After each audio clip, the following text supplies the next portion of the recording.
Bismillahirrahmanirrahim. Assalamualaikum warahmatullahi wabarakatuh. Perkenalkan, nama saya Rahmi. Perkenalkan, nama saya Restika Jirani. Perkenalkan, nama saya Ardawati Alimuddin. Perkenalkan, nama saya Putri Patricia. Perkenalkan, nama saya Alfian. Perkenalkan, nama saya Muhammad Ilham. Perkenalkan, nama saya Romi dari Program Studi Pendidikan Sosiologi Teras B, Fakultas Ilmu Sosial dan Hukum Universitas Negeri Makassar, Angkatan 2021.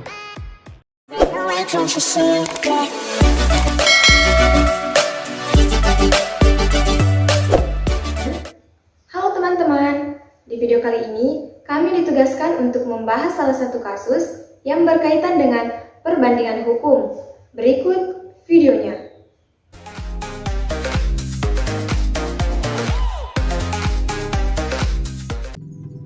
Masyarakat selalu berkembang dimulai dari keluarga sebagai masyarakat kecil atau masyarakat sederhana, kemudian berkembang sebagai kompleks atau masyarakat modern.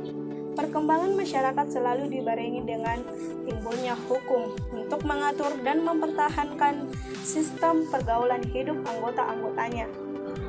Keberadaan hukum di dalamnya adalah sebagai peraturan yang bersifat umum, di mana seseorang dan kelompok secara keseluruhan ditetapkan dengan batas-batas hak dan kewajiban. Hukum adalah peraturan yang berupa norma dan sanksi yang dibuat dengan tujuan untuk mengatur tingkah laku manusia, menjaga ketertiban dan keadilan untuk mencegah terjadinya kekacauan. Perbandingan merupakan sistem yang sangat penting dalam memahami sesuatu. Perbandingan hukum merupakan suatu metode studi dan penelitian dengan cara membandingkan peraturan perundang-undangan dan institusi hukum dari satu negara atau lebih. Baru-baru ini, virus corona muncul dan dikenal sebagai COVID-19, memicu wabah di Cina pada Desember 2019 dan merebak di berbagai negara, sehingga dideklarasikannya sebagai pandemi global. Virus corona adalah keluarga besar virus yang dapat menginfeksi burung dan mamalia termasuk manusia. Karena munculnya virus ini, maka segala aktivitas di luar rumah untuk sementara dibatasi oleh pemerintah untuk memutus rantai penyebaran COVID-19.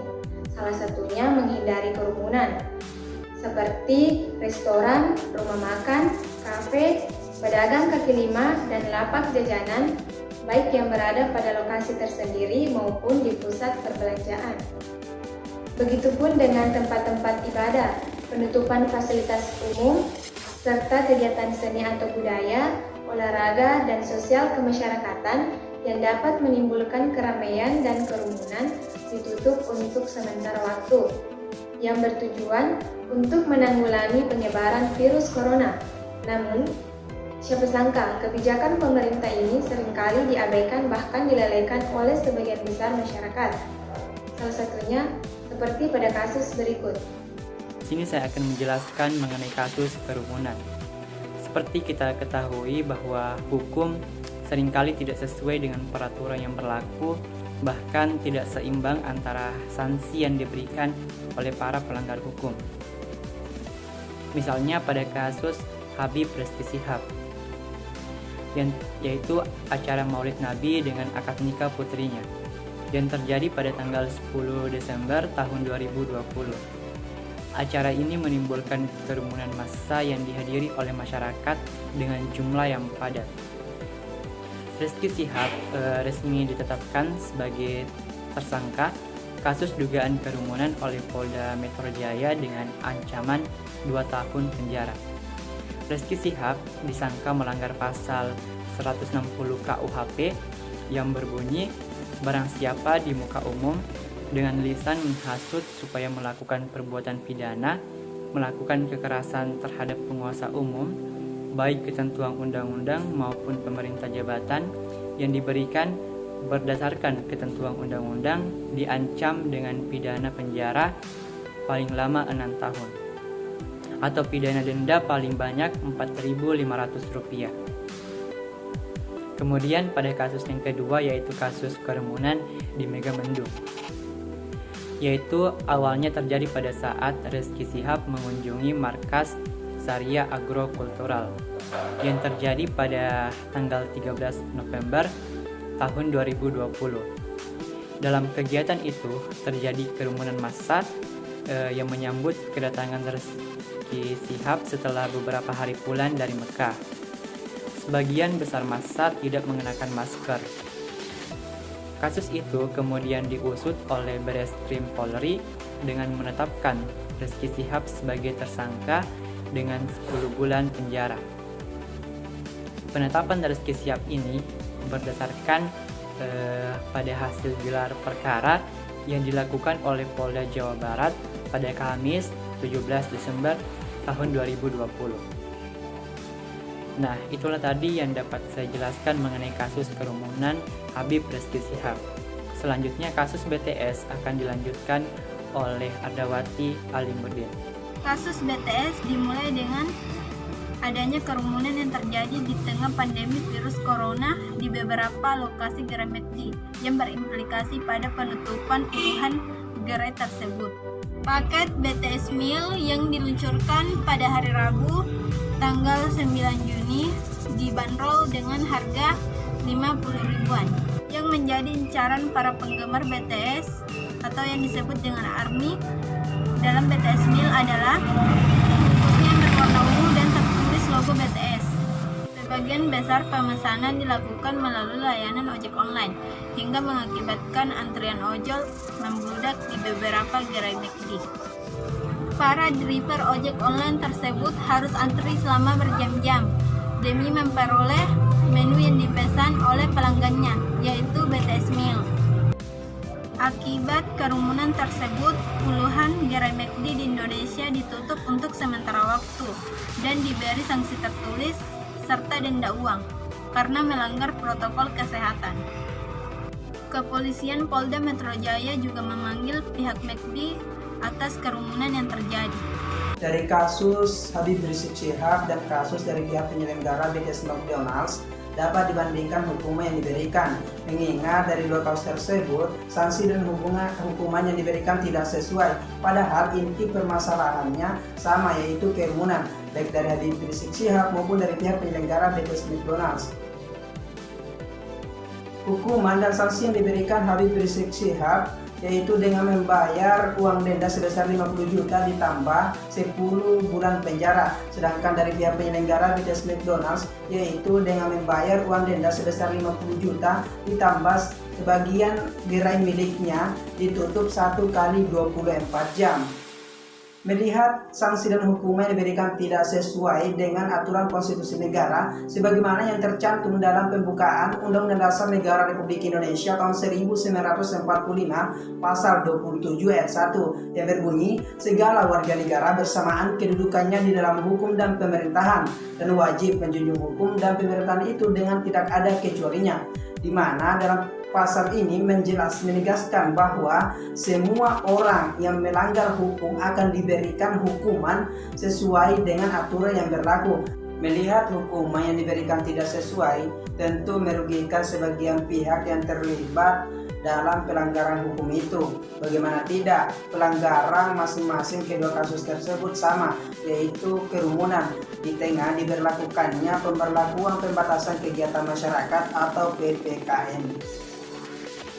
Para aparat penegak hukum, para penyelenggara hukum harus bersifat netral karena setiap warga negara sebagai negara demokratis juga mempunyai hak untuk mendapatkan keadilan yang sama sebagaimana ditegaskan dalam Undang-Undang Dasar 1945 Pasal 28D ayat 1.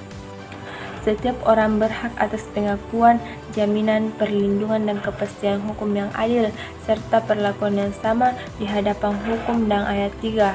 Setiap warga negara berhak memperoleh kesempatan yang sama dalam pemerintahan, pasal 28I ayat 2. Setiap orang berhak bebas dari perlakuan yang bersifat diskriminatif atas dasar apapun dan berhak mendapatkan perlindungan terhadap perlakuan yang bersifat diskriminatif itu. Dalam hal ini, adalah tanggung jawab mutlak oleh negara, terutama pemerintah sebagai bunyi pasal 28I ayat 4, perlindungan, pemajuan, penegakan dan pemenuhan hakim asasi manusia adalah tanggung jawab negara, terutama pemerintah. Karena tanggung jawab negara dan pemerintah, jadi mesti harus berlaku adil sebagai pemegang kekuasaan tertinggi. Hukuman dan sanksi yang diberikan tersebut juga tidak sesuai dengan Pancasila sebagai dasar negara, sumber dari segala sumber hukum di Indonesia dalam sila kelima, keadilan sosial bagi seluruh rakyat Indonesia. Nah, dari kedua kasus tersebut, kita bisa melihat bagaimana penegakan hukum belum terlaksana secara maksimal, karena masih adanya perbedaan dalam pemberian sanksi dari kedua kasus tersebut. Bisa kita lihat kondisi hukum di Indonesia saat ini lebih sering menuai kritik atas ujian. Berbagai kritik diarahkan, baik yang berkaitan dengan penegakan hukum, kesadaran hukum, kualitas hukum, ketidakjelasan berbagai hukum yang berkaitan dengan proses berlangsungnya hukum, dan lemahnya penerapan di berbagai aturan. Keadaan ini yang kurang disadari dalam hubungannya dengan kehidupan hukum di Indonesia. Seperti pada Undang-Undang Dasar Pasal 28D Ayat 1 yang berbunyi, setiap orang berhak atas pengakuan, jaminan, perlindungan, dan kepastian hukum yang adil, serta perlakuan yang sama di hadapan hukum. Kalau ini diterapkan, proses penyelesaian hukumnya pasti akan berjalan dengan baik dan adil, tanpa berpihak pada kaum yang kuat ataupun yang lemah.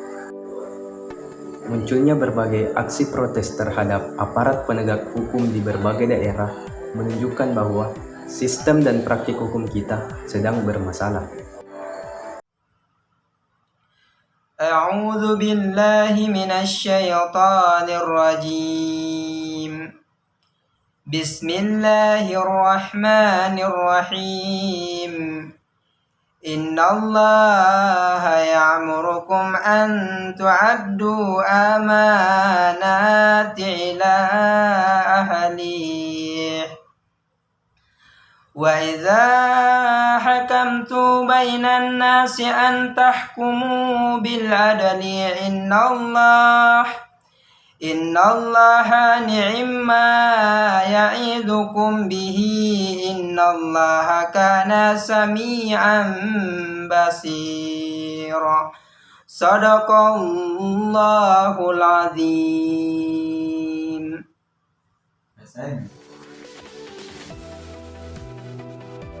Yang artinya, apabila kamu putuskan perkara di antara manusia, maka hendaklah engkau putuskan dengan adil. Surah An-Nisa ayat 4. Undang-Undang Dasar 1945 Pasal 28D ayat 1 menentukan bahwa setiap orang berhak atas perlakuan, jaminan, perlindungan, dan kepastian hukum yang adil, serta perlakuan yang sama di hadapan hukum.